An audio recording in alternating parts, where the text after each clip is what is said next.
If you feel weird, because you are weird, your art will exist in a much more powerful way when you learn to be comfortable with your own weirdness. Today's episode is sponsored by the Artist Incubator Mastermind. If you're ready to take your current art business to the next level, I'm already taking applications to work with me for 2021. Let's turn the disappointments of 2020 into successes next year. Go to schulmanart.com/biz, as in B-I-Z, to apply.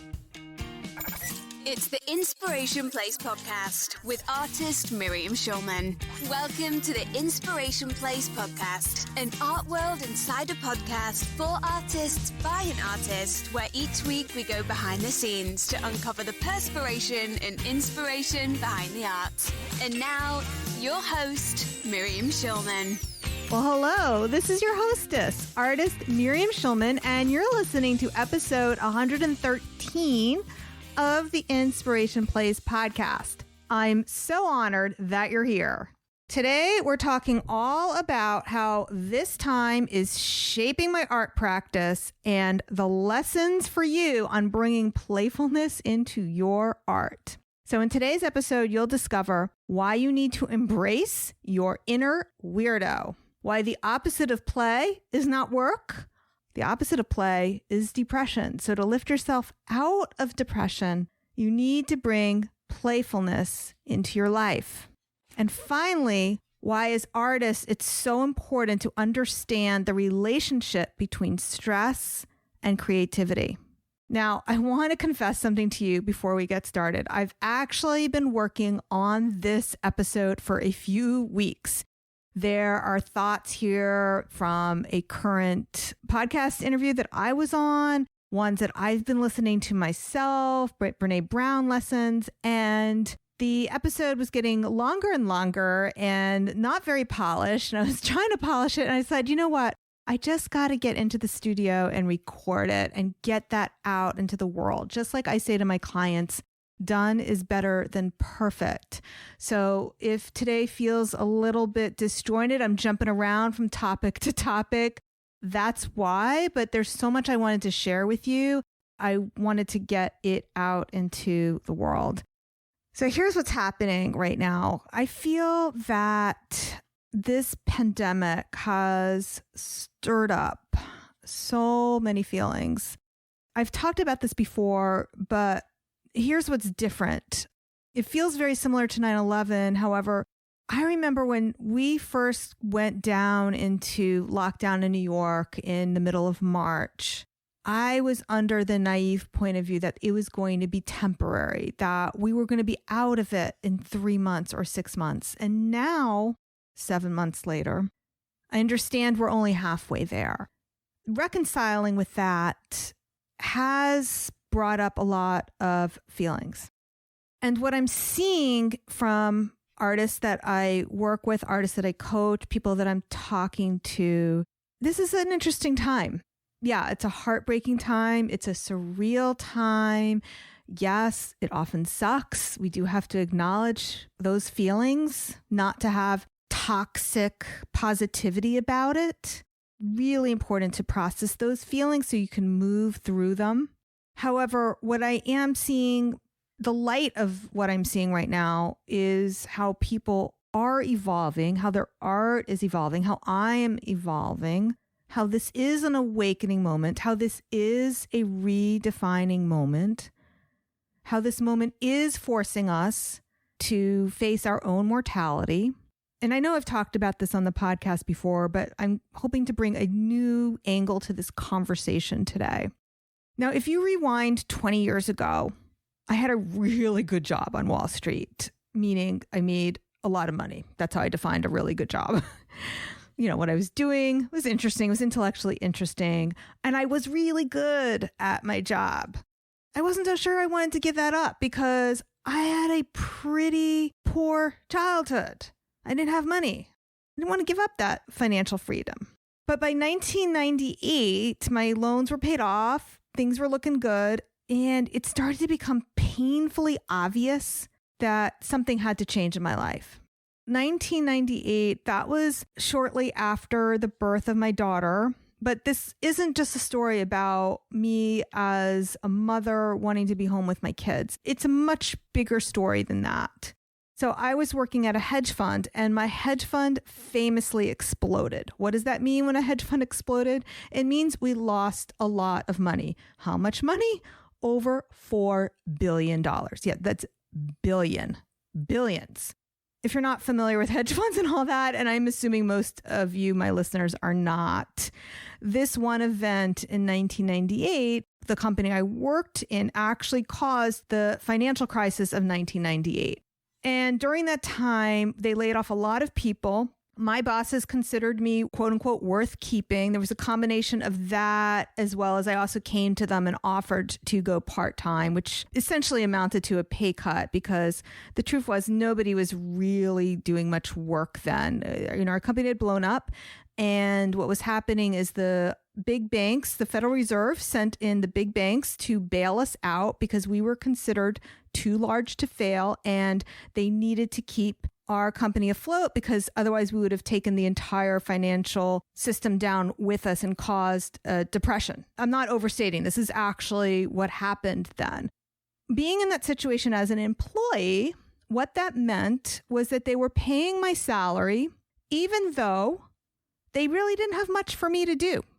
My immediate supervisor, the partner who was supervising me, left. So nobody was really paying attention that I had nothing to do. Now, for anyone who thinks that's a dream job to get paid to do nothing, it really isn't. It really isn't. I went into work every day. I put in my FaceTime. But there wasn't really anything to do to distract me from the fact that I was essentially getting paid to leave my kid at home. And doing nothing is nobody's life purpose. When I was a year prior to that, 1997, when I was actually doing work for my company, I could focus in on what the day-to-day of my job was, writing these computer programs for these financial derivative products. And I could get involved in what that was and the intellectual process of it. But now that was stripped away. All that was happening is I was getting dressed up every day and pretending to work. During the same time, right after my company went under and I was kept on as this kind of skeleton employee, the skeleton crew that was brought in.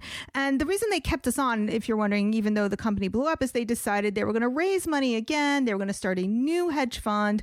They wanted me to be part of that new hedge fund. They didn't know what capacity that was going to be. I was afraid to tell anybody that I really wasn't doing anything. I did try to look for more opportunities, but I wasn't finding it. Like I said, my grandmother passed away during this time. Before she passed, I had the opportunity to go fly down and visit her on her deathbed.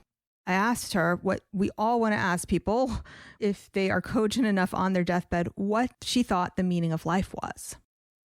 And her answer to me was to be needed. So although my company was still paying me, I knew the truth. I wasn't needed there anymore. So when I got pregnant, which was really immediately after my grandmother passed away, by the way, with baby number 2, I decided to quit that job. I didn't quit it right away, of course. I waited till December when they paid me my holiday bonus, but that was the plan. And I did not wait until I gave birth. I didn't wait till my maternity leave to do it. I figured I had enough in savings to figure out what my next step was going to be. People hearing the story, not everyone has that privilege, and I get that, but I had no idea what it was. Now, often when I tell the story about how I was on Wall Street and 9/11 happened and then I became a full-time artist, I make it sound really succinct, like that was all that happened, because it makes for better storytelling. But the truth was, it really wasn't obvious to me right away to become an artist, mostly because I had limiting beliefs, ones that I know many of you have, that I couldn't make it as an artist. So during that maternity leave, I was actually starting to fantasize about going back to a similar job at a similar type of hedge fund or another trading firm. And then 9/11 happened. But when I saw that office building that I used to work at being burned to the ground, because, they were showing it on television, It was definitely the burning the bridges moment. And I knew at that moment, okay, this is clearly a sign from the universe. You should not go back at all. I mean, I know 9/11 didn't happen because of me, but listen, that just like nothing happening now is because of any of us as individuals, but we can make whatever we want mean anything we want in our lives. And I tell people not to wait for that big sign from the universe. If you're feeling stirrings, it's always better to listen to that voice and take action. And stealing advice from the world of hedge funds and investments, it's always better to get in on an investment early. Like, imagine if you had bought Amazon stock back in 1997. So the earlier you get in on an opportunity and in on an investment, the better. Which, by the way, reminds me, I just want to interrupt our dialogue for a moment. I wanted to let you know that I am taking applications for 2021 for the Artist Incubator Mastermind program. So if you're lacking a solid strategy or a winning mindset, if you're disappointed with your current art sales, I can help you with that. If you've been listening to this podcast, you found my tips helpful, maybe it's time for you to take the next logical step and come work with me. The mastermind program is not for people who are dipping their toes in. It's for people who are ready to commit. And if that sounds like you and you want to invest in yourself in your art career and join a dynamic community who are doing the same thing, go to schulmanart.com/biz, as in BIZ, to apply now.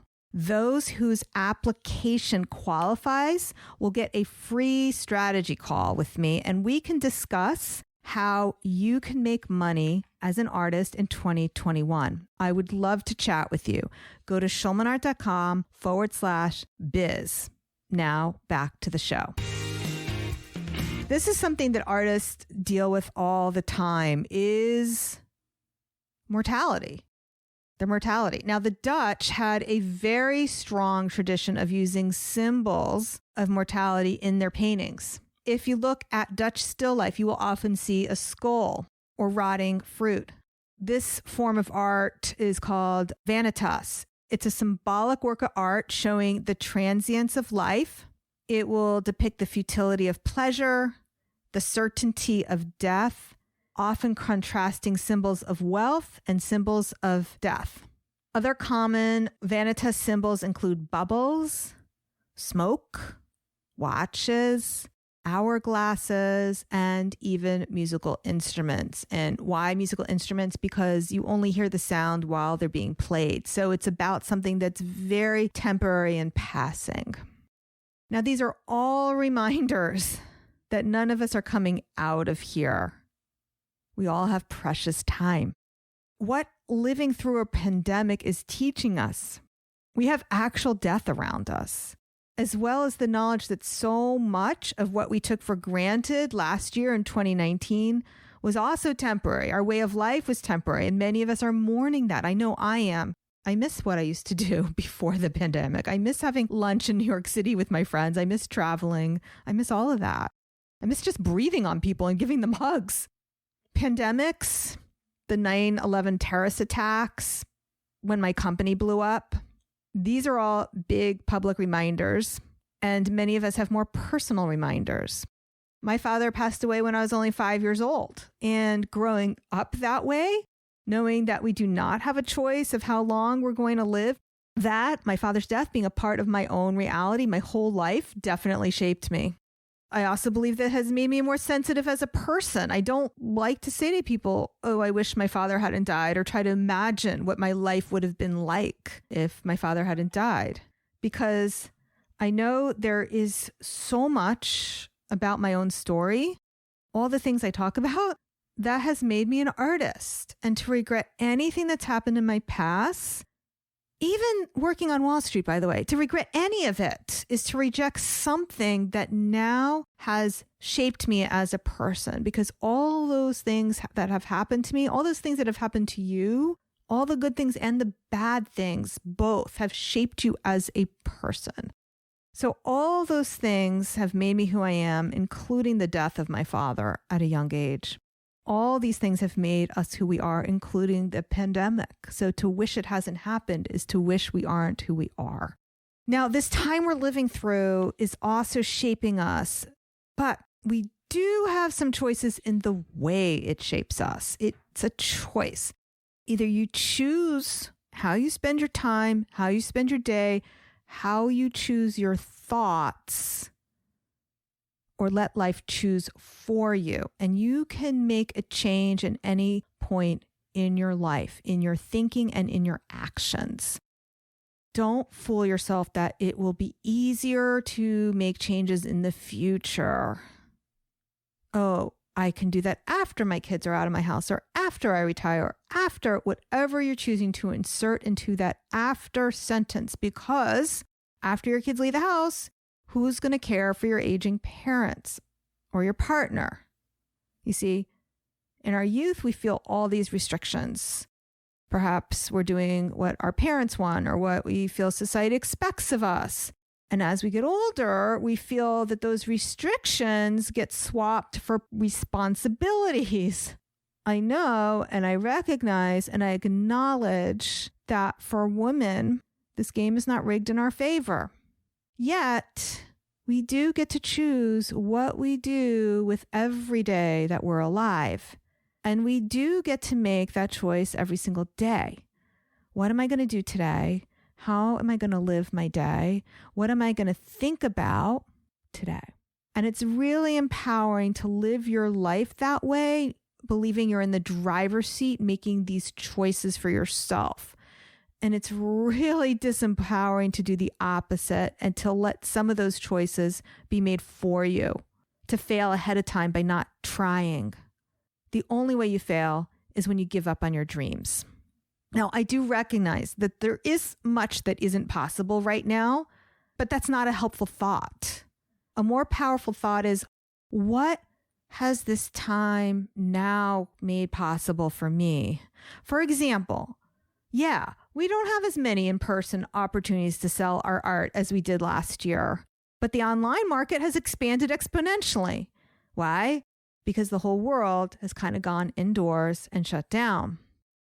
One thing I also want to acknowledge, because it's so important that we give ourselves some grace around this, and the only way to heal it and to make ourselves stronger is to acknowledge it. And that is, creativity is affected by our thoughts and feelings. And the pandemic certainly might have zapped your creativity. I want to acknowledge that. You can't be thinking, oh, okay, we're going to write a book and go make some paintings and clean out our closets. And, that kind of energy that might have worked the first few weeks of March and April, but burnout can happen really fast, running on that kind of surge capacity.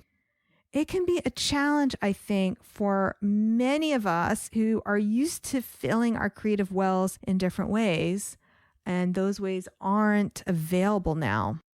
And we also, more importantly, need to acknowledge that there's a biological basis for feeling stuck in your creativity. Stress is one of the most significant factors that can dampen creativity. Creativity is intricately dependent upon your mental capacity. When we feel stressed out, that affects our mental capacity. So to stay creative, we need to keep ourselves calm. We need to keep ourselves relaxed. As artists, it's very important to understand the relationship between stress and creativity. And this can create a paradox when you are used to using your art to help you relax. What I thought would be helpful to you is I want to share a strategy that I'm using right now that is helping me. I'm going to get to that in a moment, but what I want to also let you know is that I am not superhuman, and I am not immune to these stresses around us. In fact, I've actually never been more in touch with my pain and my emotions than I have been during the last 6-7 months. So the art that I have been doing, it has been deeper felt. Part of this, I admit, is because I'm no longer on my medication. My doctor decided I didn't need to be on it anymore. I don't know why she thought that was a good idea during a pandemic to take me off, but here we go. Now I find myself actually feeling my feelings a lot more than I used to. I'm getting lumped up and I'm crying during dumb movies. I'm crying during commercials, but it actually feels good to me to be more in touch with my emotions than I was 6 months ago. Back in February, I was kind of living a little more on the surface. And now I feel like everything that I'm doing, I'm feeling more. I don't think it's just because I weaned myself off the medication. I think it's also a lot of it has to do with because I'm spending so much time in the cave, meaning I'm at home, but I'm spending so much time in the cave. I'm more sensitive. I feel my emotions more now because most of the time everything is homeostasis. There's not much rippling me. So anything that ripples that water, I'm going to notice it and I'm going to feel it. Pre-pandemic, life was moving really fast. Actually, I don't know if you remember, I got sick a lot. I was sick in December. I was sick in February. I'm pretty sure I had COVID in March. I think I was one of the first people to get it in New York and back in March. If you go back to listen to my podcast, you can hear it. When things shut down, it was kind of nice at first having things go slower. When things are moving more slowly, you have time to pay attention. And then you have time to face some things that you weren't paying attention to for a long time. It's kind of like when my company fell apart and I was still going into work, but I wasn't doing anything. Now I was paying attention to my thoughts about, is this really my life purpose? Because I could have decided to just go and find another financial company to work for. I could have done that choice, but I was listening to my thoughts. I was very tuned in to what I was thinking because everything had slowed down. That's true for everyone right now. Everything has slowed down and the veil has been lifted. There were so many moments of clarity that both myself and my husband have recognized. This moment was true, especially June and July. Relationships, and I'm not talking about the relationship between my husband and I. We're actually really good, but us as a couple had relationships with our synagogue, with other people, with other institutions, and we realized, oh wait, this isn't working for us anymore. Actually, this hasn't been working for a long time. And the veil was lifted off of that. And I think a lot of people are feeling that right now. If, by the way, anything that I'm talking about, I really do want to hear from you. If you go to schulmanart.com/113 and you scroll down, there is a place for me to see comments about what you think about what I'm talking about. And I'd love to hear from you. Even if you disagree with me, I do want to hear from you. I'd like to hear what you think. What I'm sharing with you right now, I know there's a lot of people who do feel they're noticing, oh, this isn't working for me anymore. In fact, the numbers show that within Wuhan, as soon as their lockdown was lifted, the divorce rate skyrocketed. Now, I don't think that was necessarily only because people are in quarantine and they're fighting more. It's more that they now pay attention to what has always been there. Like, oh, okay, this is how it is. Yeah, and it's been like this for a long time. And that's why this moment in time is very similar to what I went through with my job blowing up, also with 9/11, in these moments of crises where not only do you feel your own mortality, but the veil's lifted. You're able to see more clearly what's working for you in your life, what isn't working for you. Maybe it's because you're no longer going to do the commute you always hated. Maybe you're not going to go back to that job you never liked, whatever it was. And you ask yourself, some things aren't possible now, but what is possible for me now? So those are the questions that I'm inviting you to ask yourself. Now, I want to just circle back to what I said about how June and July felt very pivotal. I think it's because it was at that time when in March, in the middle of March, at least in my country, there were many of us, myself included, who had the feeling this is temporary. This is just going to be for a few months. We'll be out of it by the summer. We may have been telling ourselves, oh, wait till this is over. then you'll have your open studio or whatever. So when June and July came, you had to start thinking differently about it. The recognition sunk in that this was the new normal. And like I said, now I'm recording this in October, and I don't even think we're going to be out of this for another 6 months. And that's not to paint a doom and gloom. I think we'll be fully out of it in another 6 months. But I really want to share the strategies that I'm using right now to get back into my art. Because like I said earlier, I know that it's difficult for us artists. I'm hearing it from a lot of artists in my community that they had trouble working on their commissions. They had trouble working on their art. They were not feeling creative. They were feeling burnt out. They were feeling stuck. And all of that is normal. It's normal. But there are ways we can deal with that. And that is what I want to share and offer with you right now. So I came across a quote by Stuart Brown. Actually, Brene Brown shared it on her podcast. And I think this is something she talks about not just in her podcast, but also in The Gifts of Imperfection. Stuart Brown is the author of Play, How It Shapes the Brain, Opens the Imagination, and Invigorates the Soul. And here's the quote. Quote, "The opposite of play is not work. The opposite of play is depression." Unquote. And Stuart Brown defines play as time spent without purpose. Let's unpack this for a moment and what that means for us as artists. So basically, the opposite of depression is creation. It's play, playful creation. In other words, in order to get out of being depressed, we can basically paint our way out of this pandemic. And if you're not a painter, whatever it is that your art is, just insert it in there. And that's something that I think is resonating a lot. It's resonating with people who come to me for art classes and want to learn to paint. They're finding a lot of comfort and ease through their artwork. But as an artist who paints for a living, that might be a different way for you to think about things, to think about your art as play instead of work. I remember a while ago, my business coach at the time was very strong on saying that we should never say, oh, I'm going to play in my studio. That makes us seem less serious as artists. Now I'm deciding at this point in time to reject that advice fully. Because here's the strategy I want to share with you.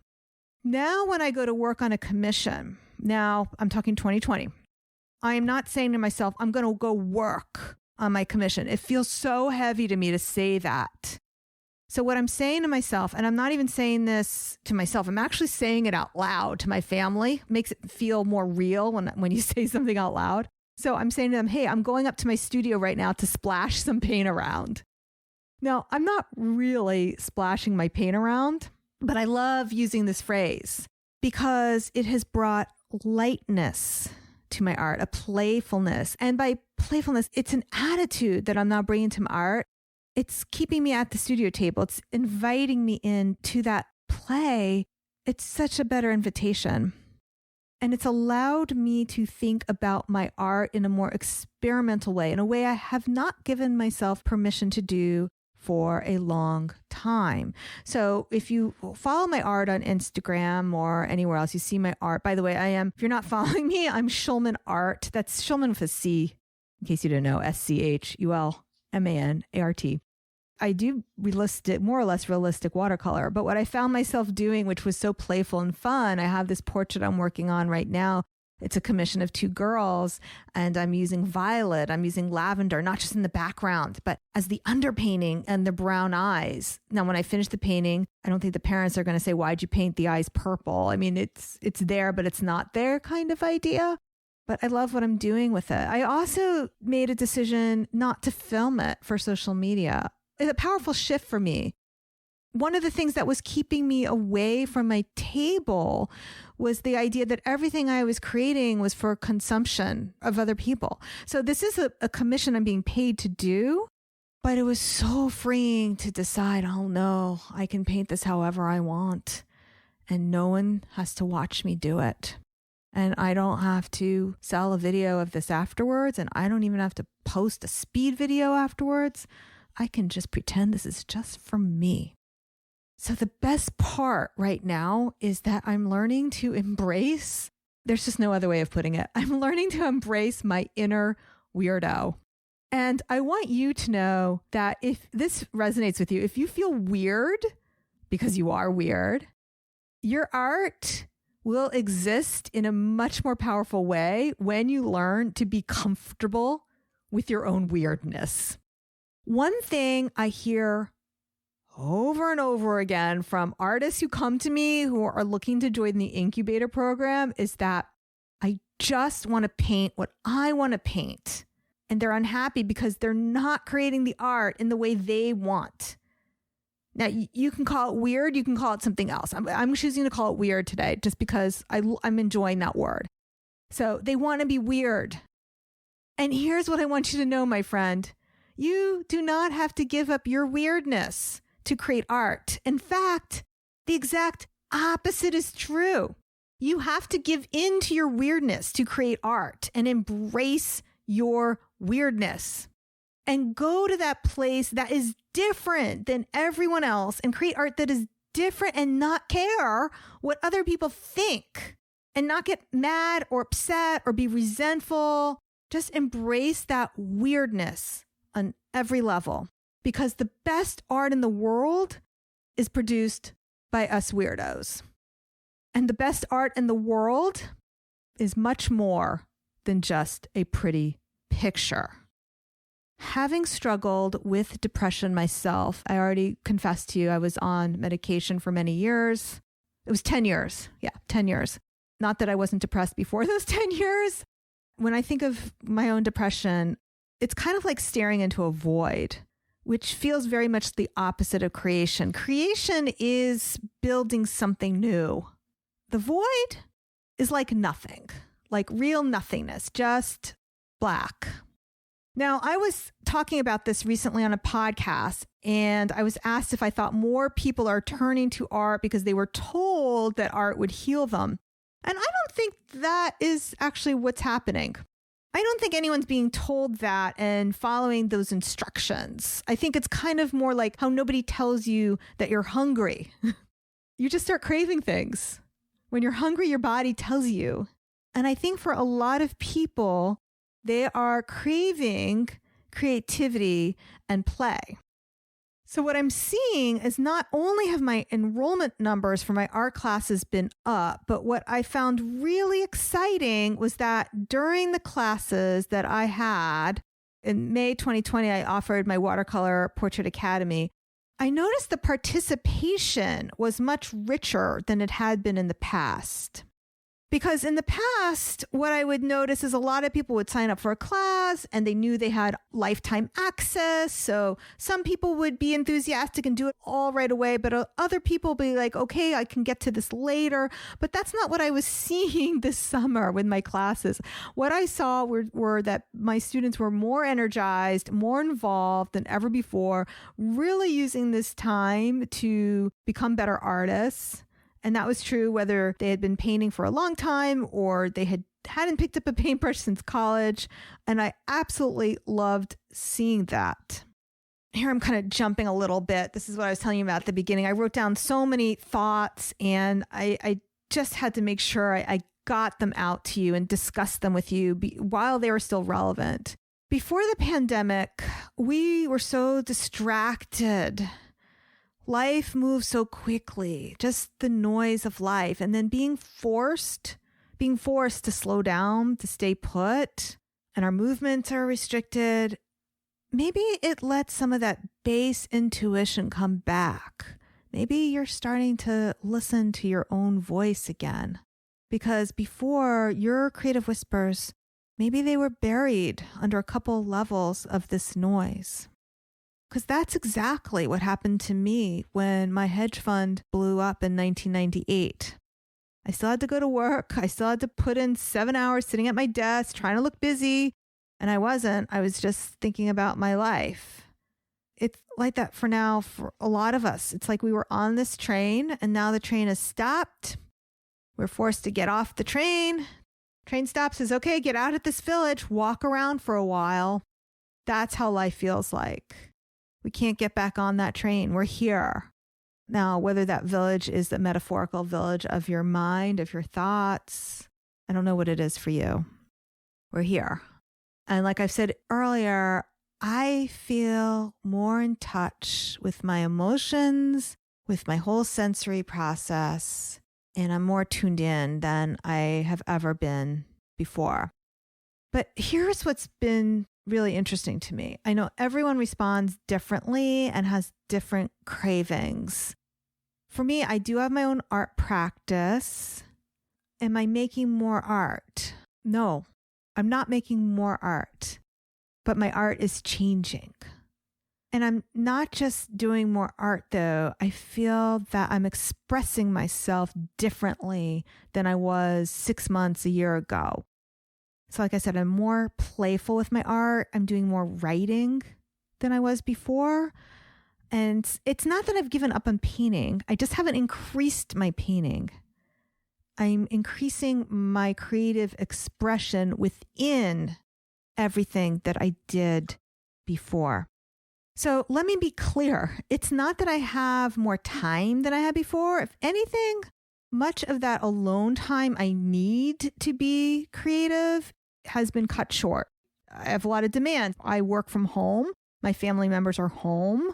My 20-year-old is not in college. He's living at home, taking classes. He comes in, he talks to me about his newly hatched plans. He wants to discuss them. My daughter is practicing her cello right next door. She also wants to come in and talk to me. She's been home most of the time since March. I definitely don't have more time. I definitely don't have any more time than anybody else. But I feel that I have more to say. That's the idea of the craving for me. I'm putting my ideas out there. I'm less worried about being judged. In fact, I'm embracing it. I created a stir over on my Facebook page recently when I posted a watercolor painting of a housefly. I know a lot of my audience was upset with me because they understood the subtle political innuendos that I was making, and maybe that wasn't in alignment with how they felt. But here's the thing. This is the part that I found offensive. You can think what you want politically. I can think what I want. But to say an artist should not express themselves, hey, that's not cool. True art is not just about pretty pictures. Artists should be able to express all parts of themselves. Art does not just exist on a two-dimensional surface and not mean anything. That is the kind of art that really nobody wants. If you're wondering why people aren't buying your art, that could be why. So I lost a lot of followers that day and subscribers that day, and that's okay with me. Because the truth is, while there were many people who chose to stop following me, there were others who decided to follow me harder because they saw something in themselves, not necessarily because I had the same political views as they did, but maybe they saw here was somebody who was brave enough to share their views, to express themselves. That is a big shift for me. Last year, if I posted something like that, I may have retreated. I may have taken it down. Oh no, I can't offend anybody. And I think that criticism used to feel like an attack. Whereas now, when that happens, I feel like, oh, that's interesting. They think differently than me. Okay. And then it's up to me to decide whether or not to take on insight or to leave it by the side because it might not be valid for me. And for people who felt that I should not be sharing my views, I'm rejecting that.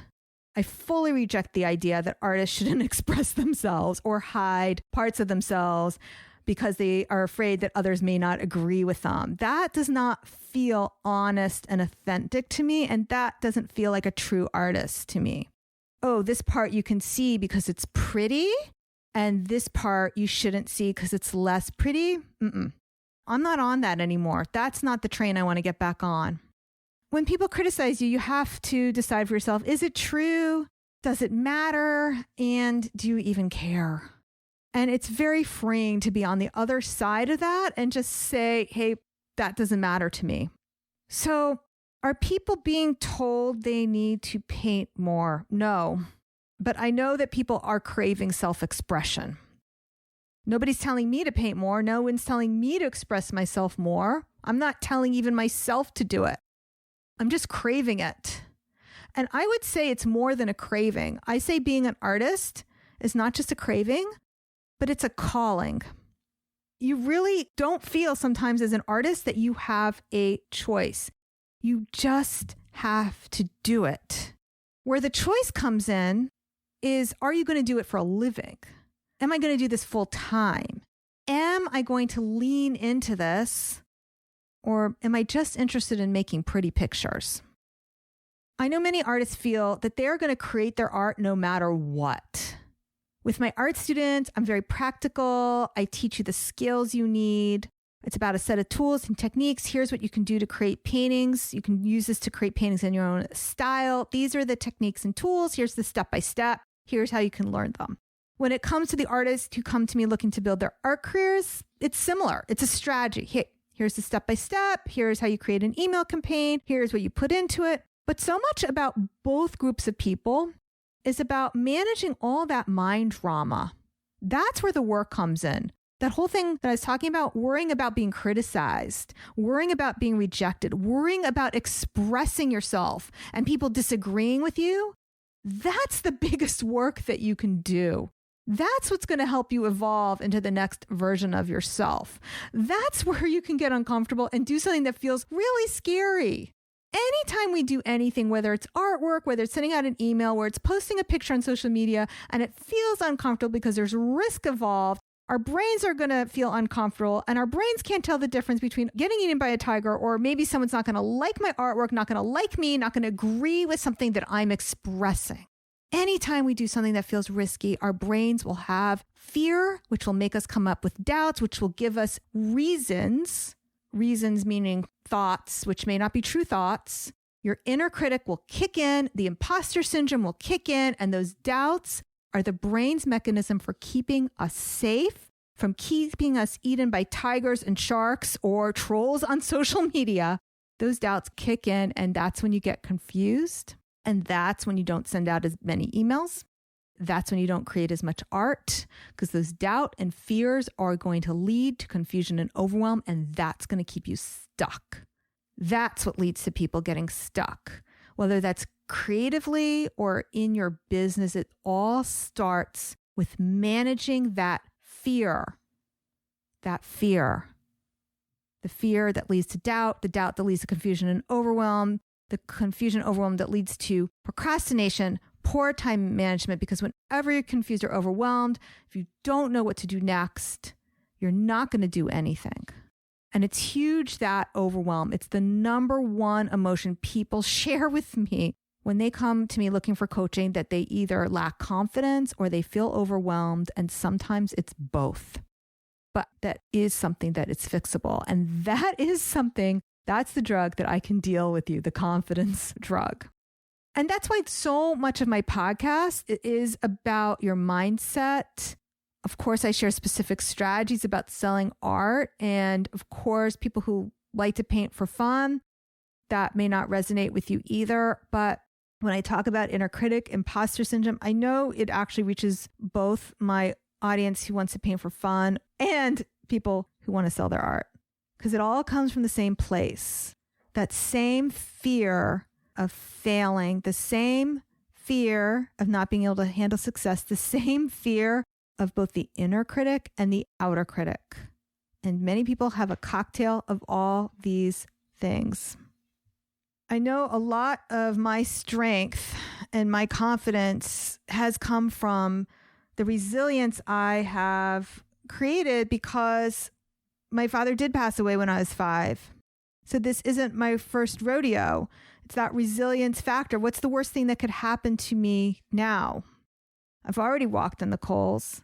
I've actually found that the older I get, the more resilience I am creating for myself. And I have seen that actually with some of my older clients, that they do come over that hump and they have more resilience than some of my younger clients. But no matter your age, the trick is getting past that fear.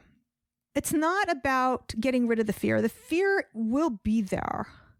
And it's not like instantly you're all successful, everything's great.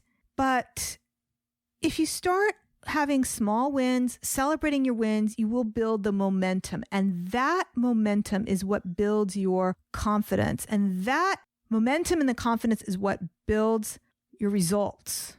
which is monumental. Sometimes I think we're looking for this big Hollywood moment where everything's come together and now we're in a gallery or a museum.